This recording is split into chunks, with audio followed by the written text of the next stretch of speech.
নমস্কাৰ, মই আজি আপোনালোকৰ কাৰণে আকৌ এখন কোনোবাই যদি এল্টো এখন ল'বলৈ বিচাৰি আছে, ভাল কণ্ডিশ্যনত এল্টো এখন লাগে, তেতিয়া আপোনাৰ কাৰণে আজি এটা এল্টো লৈ আহিছোঁ।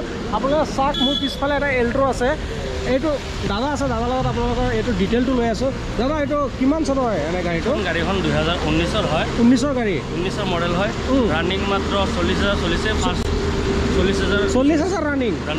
ফাৰ্ষ্ট টুনাৰ গাড়ী হয়, প্ৰব্লেম একো নাই। মেকানিক দেখাও ল'ব পাৰে। মই এখন বেছি মানে বেলেগ এখন ল'ম, সেইটো কাৰণে বিক্ৰী কৰি আছোঁ।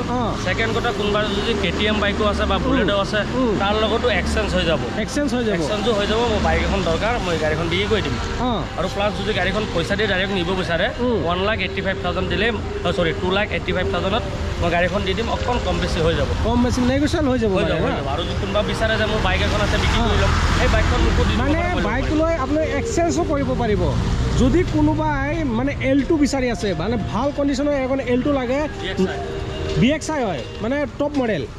আৰু আপোনালোকে কি কয়, তেজপুৰৰ ৰেজিষ্ট্ৰেশ্যন, AC পাৱাৰ উইণ্ডাৰ, মানে BXI চব থাকে আৰু বাৰু। আপোনালোকে চাই লওক, কণ্ডিশ্যন একদম বঢ়িয়া কণ্ডিশ্যনতে আছে। যদি কোনোবা ল'বলৈ মন আছে বা কোনোবাই বিচাৰি আছে, তেতিয়া এইটো ল'ব পাৰে। মই কণ্টেক্ট নম্বৰ স্ক্ৰীনত শ্ব' কৰাই দিম, আপোনালোকে যোগাযোগ কৰিব দাদাৰ লগত। আৰু আপোনালোকে ইণ্টেৰিয়াৰটো চাওক, এতিয়া ৰাতি হৈ গ'ল বুলিহে ইণ্টেৰিয়াৰটো ভালকৈ একদম আপোনালোকে ইণ্টেৰিয়াৰটো চাওক, একদম অৰিজিনেল পেইণ্টত আছে গাড়ীটো। আৰু ৰাতি হৈ গৈছে, ইণ্টেৰিয়াৰটো কি চাওক। তো যদি কোনোবা ল'বলৈ মন আছে, দাদাৰ লগত যোগাযোগ কৰিব। মই স্ক্ৰীনত নম্বৰটো শ্ব' কৰাই দিম। আৰু আপোনালোকে যদি বাইকৰ পৰা এক্সচেঞ্জ কৰিব বিচাৰে, তথাপি হৈ যাব, এক্সচেঞ্জো হৈ যাব। এইটোৱে আছিলে এটা সৰু ভিডিঅ'। ধন্যবাদ, জয় হিন্দ।